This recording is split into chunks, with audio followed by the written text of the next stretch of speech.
नमस्कार, आप देख रहे हैं आपका शहर आपकी खबर और आपके साथ मैं हूं विवेक। सीमा विवाद को लेकर भारत नेपाल के बीच जारी तनाव के दौरान आज बिहार के सीतामढ़ी जिले में सीमा पार से फायरिंग की गई।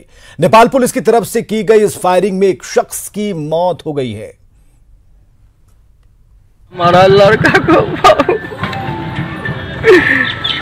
बाबू सीना में गोली लग गई। बाबू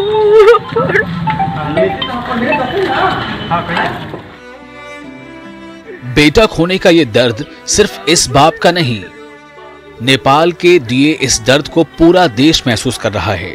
जिसे छोटे भाई का दर्जा दिया, सदियों से सुरक्षित रखा, हर हाल में पाला, विपत्तियों में दिया निवाला, अब वही जख्म दे रहा है। भारत नेपाल सीमा पर फायरिंग की यह घटना बिहार के सीतामढ़ी के सोनबरसा थाना क्षेत्र के पिपरा परसाइन पंचायत में लालबंदे स्थित जानकी नगर बॉर्डर की है। घटना हुआ है सर, गया है काम करने खेत में, बॉर्डर साइड में खेत पड़ता है। वहाँ पर ऐसे कि वहाँ पर काम कर रहा था, वो बोलता है कि नहीं करो नहीं करो, ऐसे बातचीत हुआ है। कमती में लगभग 17-18 गोली चला है। वहाँ पर सशस्त्र वाला नेपाल वाला चलाया है। लड़ाई की वजह खेत में काम करना बताया जा रहा है। नेपाल सशस्त्र पुलिस बल के कुछ जवानों ने इन लोगों को खेतों में काम करने से रोक दिया। नेपाली जवानों के ऐसा करने पर स्थानीय गांव के रहने वाले विकास कुमार, उमेश राम और उदय ठाकुर ने इसका विरोध किया।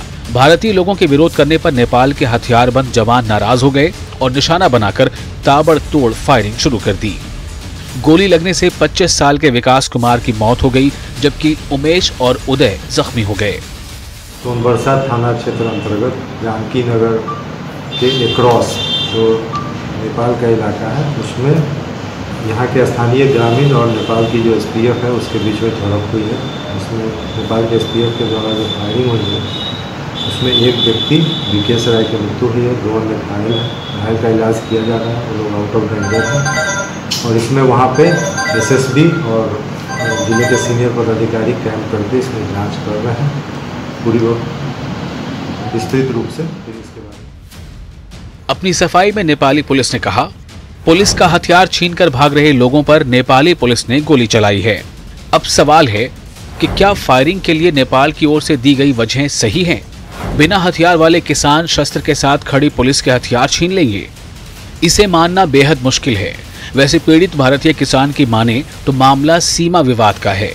वैसे भी पिछले कुछ समय से भारत और नेपाल के बीच सीमा विवाद गहराया है, लेकिन एक और भी कारण है, आप खुद देखिए।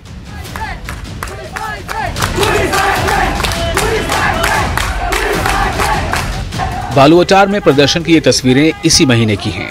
कोरोना के इलाज को लेकर नेपाल में ओली सरकार के खिलाफ खासी नाराजगी है। खासकर मधेसी इलाके में पहले से ही ओली सरकार के खिलाफ गुस्सा है, जिसने अब असंतोष का रूप धारण कर लिया है। तो कहीं इस गोलीबारी के पीछे ओली के खिलाफ मधेसियों की नाराजगी तो नहीं है?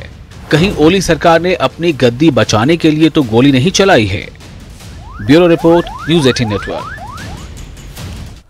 और चलिए जानते हैं सुबह से लेकर अब तक क्या हुआ है। तो आज सुबह 8:40 से फायरिंग हुई और एक परिवार सुबह नेपाल जा रहा था। नेपाली सुरक्षा बलों ने बॉर्डर पर इस परिवार को रोक दिया। तो सुबह 8:40 से इसकी शुरुआत होती है। नेपाली सुरक्षा बलों ने बॉर्डर पर एक परिवार को रोका है। विवाद बढ़ा तो नेपाली सुरक्षा बलों ने फायरिंग कर दी।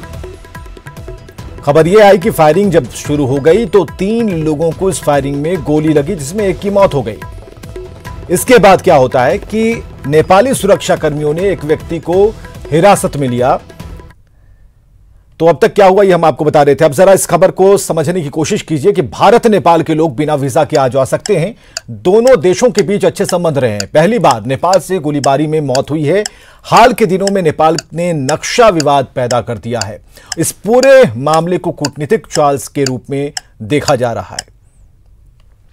तो अब बात सियासत की करते हैं। लालू फैमिली के बेनामी संपत्ति के मालिक तरुण यादव की खोज शुरू हो चुकी है।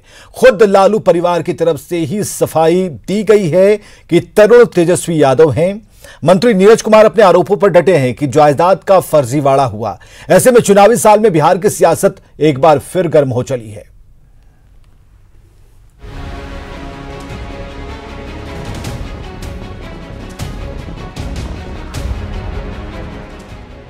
बिहार में लालू फैमिली की बेनामी संपत्ति के मालिक जिस तरुण यादव की चर्चा गुरुवार से हो रही थी वो मिल गया है। तरुण कोई और नहीं बल्कि तेजस्वी यादव ही हैं। तेजस्वी की बड़ी बहन मीसा भारती ने न्यूज 18 से फोन पर बातचीत में साफ कहा, तरुण तो हमारा तेजस्वी है जो उसके घर का नाम है। पटना की सड़कों पे इन लोगों ने हमारी प्रॉपर्टी का बैनर लगाया। अरे क्या दिखा रहे हो? घर के लोग और जो करीबी लोग हैं वो सिर्फ तरुण और टुट्टू के नाम से उसको जानते हैं, बाकी लोग उसको तेजस्वी प्रसाद के नाम से जानते हैं। तेजस्वी ही तरुण यादव? बिल्कुल, तेजस्वी ही तरुण यादव, सॉरी तरुण यादव ही तेजस्वी है। मीसा के बयान के बाद आपको आज से 18 साल पहले फ्लैशबैक में लिए चलते हैं, जब एक टीवी शो में पूरी लालू फैमिली शरीक हुई थी और तब बच्चे रहे तेजस्वी ने अपना परिचय तरुण के रूप में ही दिया था। सुनिए। आई एम तेज। तेज, हाँ, तो खूब तेजी के साथ बोलो। आप कौन सी क्लास में पढ़ते हैं? 6th standard. Hi, I'm Tarun. I'm studying in class 7. Hi, I'm Tarun. I'm studying in class 7. Hi Tarun, very nice to meet you. मंत्री नीरज कुमार के आरोपों के 24 घंटे बाद तेजस्वी रांची में मीडिया के सामने आए। कहा, नीतीश जी को सब कुछ पता है, वो जानते हैं कौन तेजस्वी है और कौन तरुण। ऐसे एक छोटा सवाल कि क्या आपके बचपन का नाम तरुण कुमार यादव है? आप एक बात पूछिए ना, जो लोग सवाल पूछ रहे हैं वो काश नीतीश कुमार जी से जाके पूछ ले, जवाब मिल जाएगा। अरे भाई वो सामने आए ना, नीतीश जी को तो सब पता है। नीतीश जी आए और पूछे, बताएं किसी और के कंधे से बंदूक क्यों चलाना, और कौन क्या है नहीं है, अब हम लोगों को बार बार क्लैरिफाई करना पड़ेगा। इधर नीरज अपने आरोपों पर डटे हैं। नाम के फर्जीवाड़े में संपत्ति छिपाने का आरोप लगा रहे हैं और जमीन के कागजात भी दिखा रहे हैं। कहाँ हलफनामा? जब जमीन का अपने अद्यतन रिकॉर्ड ही नहीं बनवाया, कहाँ हलफनामा? एफिडेविट कहाँ है वो? भाई ये रजिस्ट्री ऑफिस का दस्तावेज है, ये दस्तावेज है, इसमें लिखा हुआ है तेज प्रताप यादव, तरुण कुमार यादव, फादर्स नेम यही लिखा हुआ है, तो ये कहाँ दस्तावेज? तो लालू फैमिली की ओर से दी गई सफाई से बेनामी संपत्ति का सच सामने आ चुका है। मतलब तेजस्वी यादव के नाम से ही संपत्ति खरीदी गई थी। जेडीयू के आरोपों में दम, क्योंकि नाम की हेराफेरी की गई। लाखों करोड़ों की संपत्ति के बेनाम मालिक बने रहे तेजस्वी यादव। जाहिर तौर पर लालू फैमिली पर बेनामी संपत्ति के वार और पलटवार ने बिहार के चुनावी मौसम के तापमान को अचानक बढ़ा दिया है। ऐसे में राजनीति से ज्यादा एक दूसरे को नीचा दिखाने में ही सियासतदान जुटे हैं। वैसे जनाब, ये पब्लिक है, सब कुछ जानती है। न्यूज 18 के लिए रांची से संजय सिन्हा और पटना से अमित सिंह के साथ ब्यूरो रिपोर्ट। अब इस खबर के मायने को भी जरा समझिए कि चुनाव से पहले नए आरोपों से आरजेडी को राहत मिल सकती है। जेडीयू के आरोपों को गलत साबित करने की कोशिश होगी और आरजेडी अब जेडीयू के खिलाफ हमलावर हो जाएगी। आरजेडी पूरे मामले को जेडीयू की ओर मोड़ने की कोशिश करेगी। फिलहाल सियासत करप्शन के मुद्दे पर उलझी रहेगी। चलिए, बिहार के सूचना जनसंपर्क मंत्री नीरज कुमार के आरोपों पर आरजेडी ने सबूतों के साथ जवाब दिया। आरजेडी विधायक भोला यादव मीडिया के सामने सबूत लेकर आए। कहा कि तेजस्वी यादव का ही दूसरा नाम तरुण है। सारे जगहों पर जिन संपत्ति का इन्होंने जिक्र किया है और उसमें साफ लिखा हुआ है तेजस्वी यादव एलियस तरुण कुमार यादव, और इसका ऑलरेडी इनकम टैक्स डिपार्टमेंट में 1996 में एलियस का एफिडेविट भी दिया हुआ है, और उसके बावजूद उनके मंत्री इस तरह का बयान देते हैं। उधर जेडीयू कार्यकर्ताओं के साथ पार्टी के मुखिया नीतीश कुमार का संवाद कार्यक्रम आज खत्म हो गया। 7 जून से शुरू हुए संवाद के 6 दिनों में नीतीश ने पार्टी कैडर को जीत का मंत्र दिया और अपने कमिटमेंट को भी दोहराया। नीतीश कुमार ने टिप्स ने पार्टी नेताओं को चुनावी साल में उत्साहित जरूर किया है।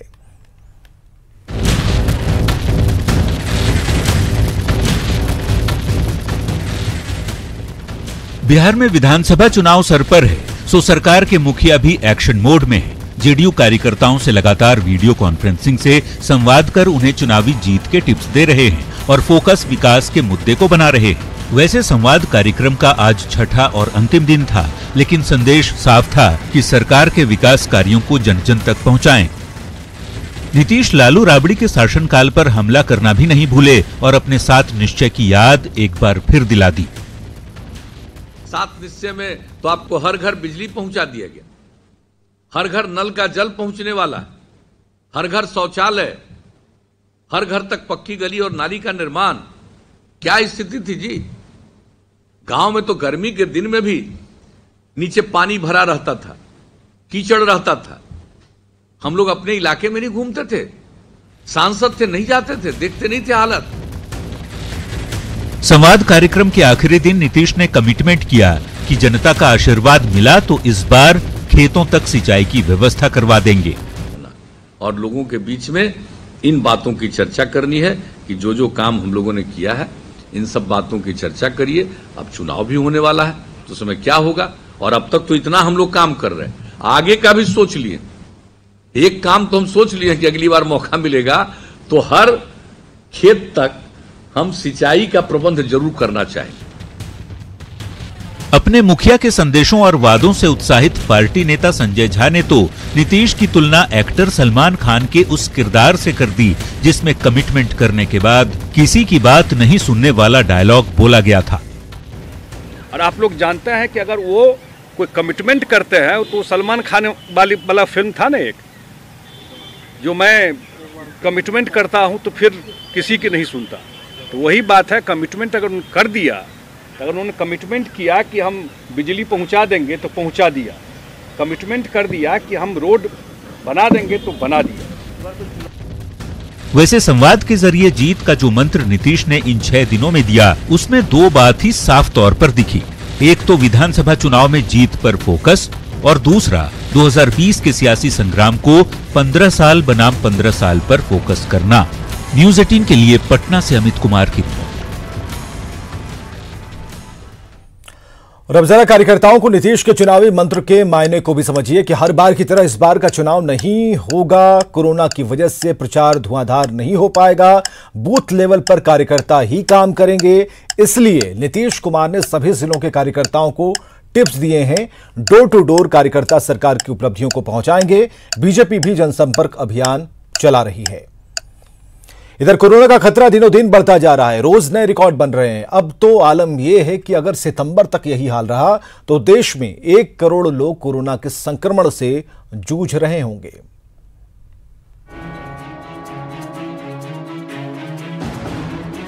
सावधान, कोरोना कर देगा सत्यानाश। रखे ध्यान, लापरवाही से बढ़ रही बीमारी। अब सिर्फ 2.5 हफ्ते में 2 गुने हो रहे मामले। कोरोना रोज बना रहा रिकॉर्ड। कोरोना मरीजों की बढ़ती तादाद में और तेजी से उछाल आई है। शुक्रवार के आंकड़ों के मुताबिक करीब 11,000 नए मामले सामने आए हैं और करीब 400 लोगों की मौत हो गई है। स्वास्थ्य मंत्रालय की ओर से शुक्रवार सुबह जारी अपडेट के मुताबिक अब देश में कुल मरीजों की संख्या 2,97,535 हो गई है, जिसमें 8,498 लोग जान गंवा चुके हैं। पिछले 24 घंटों में 10,956 नए मामले सामने आए हैं। वहीं 396 लोगों की मौत हो गई है। एक दिन में कंफर्म केस और मौत का यह सबसे बड़ा आंकड़ा है। लेकिन इससे भी एक बड़ी और बुरी खबर यह है कि भारत में कोरोना की सबसे तेज रफ्तार अब सिर्फ 17 दिनों में 2 गुने हो रहे हैं मामले।